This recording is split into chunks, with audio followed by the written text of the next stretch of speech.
In the previous class, we learned what is wavelength. That is the what the summit of the wave is known as the wave crest. That is the uppermost, the top peak most of the one wave is known as crest, wave crest, and the bottom part is known as wave throw. This bottom part is known as wave throw. And the distance between the two edges crest, that is from one crest to another crest, the difference is known as wavelength. And the vertical distance, that is from the crest to the throw, what difference is there, that is known as wave height. So what is crest? The topmost of the wave is the peak point of the wave is known as wave crest. The distance between one crest to another crest is known as wavelength. The downmost at bottom of the wave is known as throw. The distance between the crest and the throw is known as wave height. Okay, the friction exerted by winds on the ocean surface is the reason for waves. So what is the reason for waves? What friction is exerted by winds on the ocean surface is the reason for waves. As the speed of the wind increases, what happens? The strength of the waves also increases. Strong waves generated as a result of severe winds. You have seen during cyclones and during heavy rainy seasons and all, what happens? The wave will be very strong. So the strong waves is generated because of the severe winds, such as cyclones, shelving of shores, etc.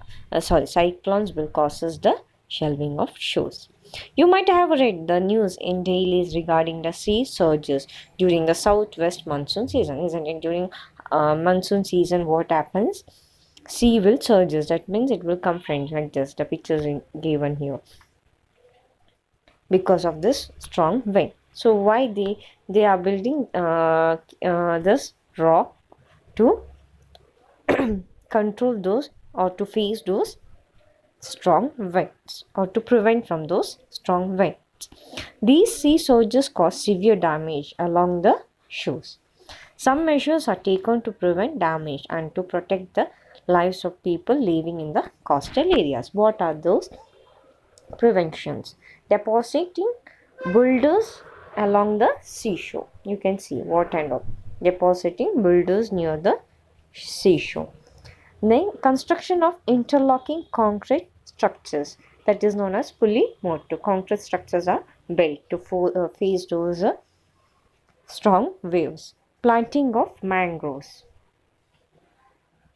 This mangroves, so that the strong waves are prevented. The land moved back and forth by the waves is deposited as sand. The sand which is moved front and back along with those waves are deposited as sandbars due to particles being blocked by each other. This is the solution by nature to prevent the shores from sea surges.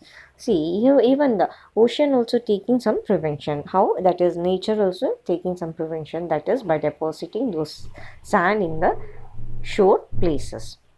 You have heard to the tsunami, isn't it? Waves that hit the Kerala coast in 2004. You might have heard, even if you Google or if you search in the YouTube, you can get some videos regarding those tsunami. The earthquakes and volcanoes on the ocean floor. What is the reason for tsunami? The earthquake and the volcanoes which occurs on the ocean floor generate monstrous waves. That means it will create dangerous waves that are disastrous. That means disasters that will cause us very dangerous for the earth.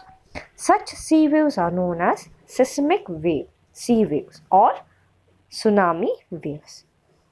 These waves move at the speed of up to how much? 800 km per hour. These waves will move nearly 800 km per hour. So this 2004 tsunami have caused a severe effect on many part of India. Even many of the Kerala coastal region also affected this. Because of this, many have lost their life. You can search in Google regarding 2004 tsunami. You will get some informations.